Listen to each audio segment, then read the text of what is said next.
For millions of gamers, this wasn't just a weapon skin. It was a $2,000 status symbol, and the influencers you watched every day knew it. They knew the thrill of the spin because they had built the entire machine to profit from your addiction. That's the promise that fueled a $1 billion secret casino, built not in Las Vegas, but within the world's most popular video game. This is the story of how the most trusted voices in gaming became the architects of a scandal. The stage was set not in a corporate boardroom, but in a 2013 software update. Valve Corporation, the developers of Counter-Strike Global Offensive, CSGO, introduced the Arms Deal update, a move that would forever alter the game's destiny. This update added purely cosmetic weapon finishes, known as skins, which could be earned randomly through gameplay, or more enticingly, unlocked from weapon cases using keys purchased for $2.49 each. What began as a cosmetic feature rapidly mutated into a robust virtual economy. The value of these skins was driven by a brutal algorithm of rarity and desire. Some skins, particularly rare cosmetic knives, became status symbols and objects of obsession, commanding prices of thousands of dollars on the Steam marketplace. Valve had unintentionally created a new form of virtual currency with very real-world value. However, Valve's own Steam marketplace had limits, a maximum sale price and a steep 15% transaction fee. This created a vacuum, and a shadow economy was quick to fill it. Third-party marketplaces and trading sites emerged, using Steam's own API to facilitate skin trading, while allowing users to convert their digital winnings back into real money through services like PayPal and Bitcoin. The line between a video game accessory and a financial commodity had been blurred. The foundation was laid. The players had the currency. All that was missing was the casino. The new kings of gaming culture, the influencers, made their entry. In this digital world, they were not just entertainers. They were trusted guides and superstars. Trevor T. Martin, a charismatic YouTuber with a massive following, he presented himself as just another enthusiastic gamer. His videos with titles like How to Win $13,000 in 5 Minutes, CSGO Betting, felt like watching a friend hit the jackpot. He was a reliable creator who seemed to have stumbled upon the secret to digital riches. Thomas Syndicate Castle, another pillar of the community, Castle's high-energy videos and massive subscriber count cemented his status as a leading voice. His content, including videos titled Insane Knife Bets, CSGO Betting, amplified the thrill and apparent legitimacy of this new form of entertainment. To their millions of followers, these weren't distant celebrities. Their success in the game felt like a shared victory. When they talked about a hot new site where you could use your skins to gamble, it didn't feel like an advertisement, it felt like an inside tip from a trusted friend. This trust was the most valuable asset in the ecosystem, and it was about to be weaponized.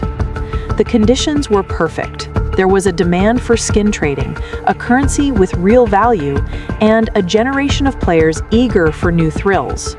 The result was the rapid, unregulated birth of third-party skin gambling sites. These platforms existed in a legal gray zone, operating outside Valve's direct control and the reach of traditional gambling regulators. They were ingeniously simple in their premise. Players would deposit their valuable CSGO skins onto a website, which would then assign them a credit value. They could then use these credits to bet on classic games of chance. Roulette wheel is spun with the promise of multiplying skin holdings. Coin flip games offered a 50-50 chance to double up or lose everything. Jackpot-style pots pooled thousands of dollars worth of skins, with the winner taking all. By using skins as the betting chip, these sites created a psychological buffer. It wasn't real money being wagered. It was just a digital skin, but everyone knew its real-world price. This facade allowed an entire generation, including underage adolescents, who were disproportionately drawn to these activities, to engage in what was high-stakes gambling. The stage was now complete. The currency was established. The casinos were open for business, and the most trusted men in the industry were ready to welcome the public inside. The only thing the players didn't know, who truly owned the house. CSGOLotto was not just another fan site. It was a sophisticated roulette-style gambling platform built to run on the economy of CSGO skins. Users could deposit their valuable skins onto the site, which were converted into a virtual currency to bet on games of chance.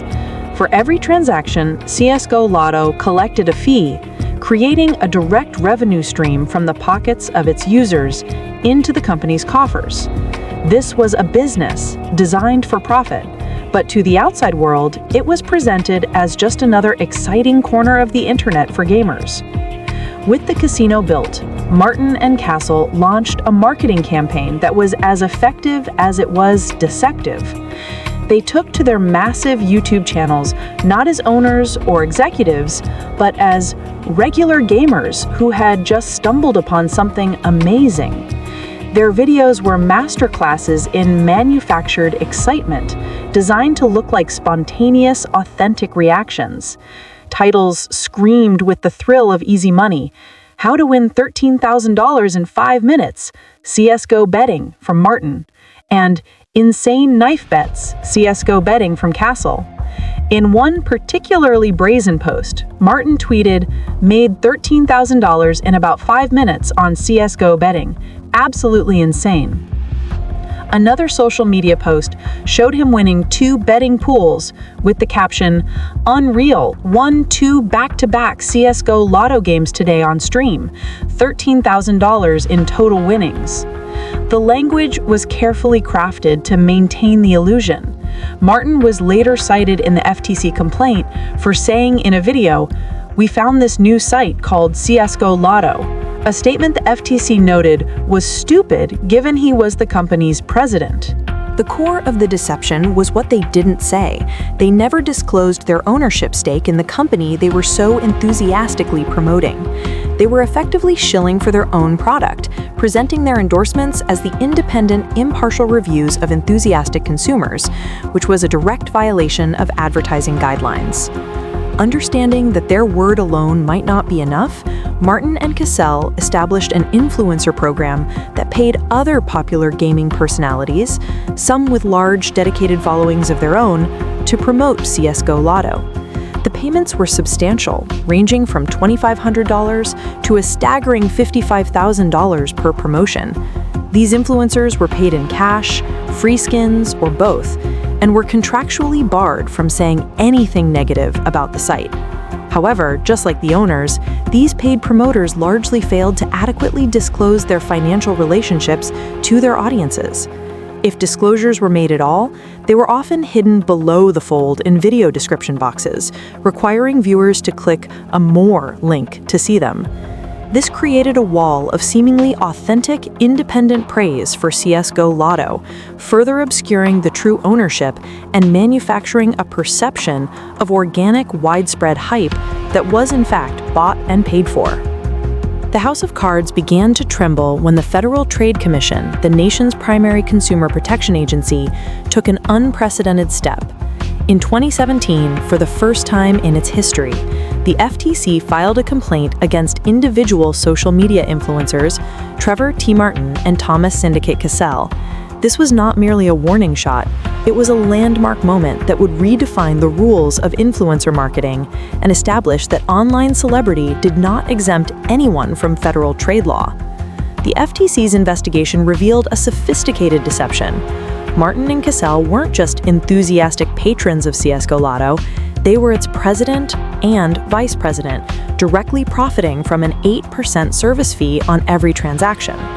Meanwhile, they had paid other popular influencers between $2,500 and $55,000 to promote the site, contractually obligating them to never speak negatively about it, while often failing to ensure these paid promoters disclosed their own financial relationships. The scale was massive. Cassell's promotional videos alone were viewed more than 5.7 million times. The FTC argued that in the world of online content, consumers need to know when social media influencers are being paid or have any other material connection to the brands endorsed in their posts. The era of influencers was over. As the FTC targeted the influencers, the game's creator, Valve Software, faced its own mounting legal pressure and public scrutiny over the entire skin gambling ecosystem. For years, Valve had remained largely silent as third-party sites used Steam's OpenID API to facilitate skin trading for gambling. Finally, in July 2016, Valve issued a public statement. A Valve spokesperson, Eric Johnson, stated that Valve would start sending notices to these sites requesting they cease operations through Steam. This was Valve's attempt to dismantle the infrastructure that made sites like CSGOLotto possible. CSGOLotto was one of the many sites that received a cease and desist letter from Valve and subsequently ceased operations. However, critics argued that Valve's response was too little too late, noting that the company had taken no definitive action to block these sites for years despite their clear violation of the Steam user agreement. Valve's attempt to shut the door came only after the gambling industry had already flourished and countless young gamers had been exposed to its risks. The moment of truth arrived not from mainstream media, but from within the community itself. The story exploded into the open thanks to the diligent work of smaller YouTube investigators who consolidated the scattered suspicions into an undeniable public exposé. YouTubers Ethan, H3H3 Productions, and Honor the Call became the central figures in breaking the story wide open. Honor the Call's videos were particularly crucial as they presented the Florida incorporation records on screen for the world to see, providing irrefutable proof of ownership that tech speculation could not. The backlash was immediate and deeply personal. For an audience composed largely of teenagers and young adults, the revelation felt like a profound betrayal by the very people they admired most. The personal toll. Fans expressed their sense of betrayal across social media platforms and in comment sections. They had been led to believe their heroes were simply sharing a fun, exciting discovery. The discovery that it was a carefully concealed business venture, one that encouraged risky behavior, shattered the parasocial relationship. This was not a business mistake. It was a personal breach of trust built over years of content.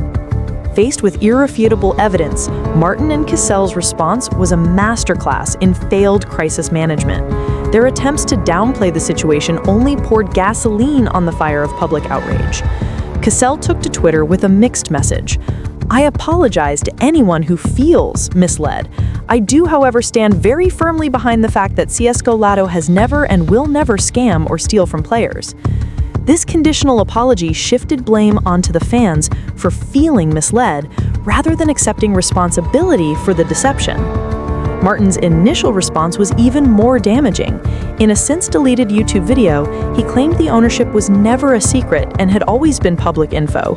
He argued that his focus on YouTube was simply making entertaining content, and keeping business was his only error.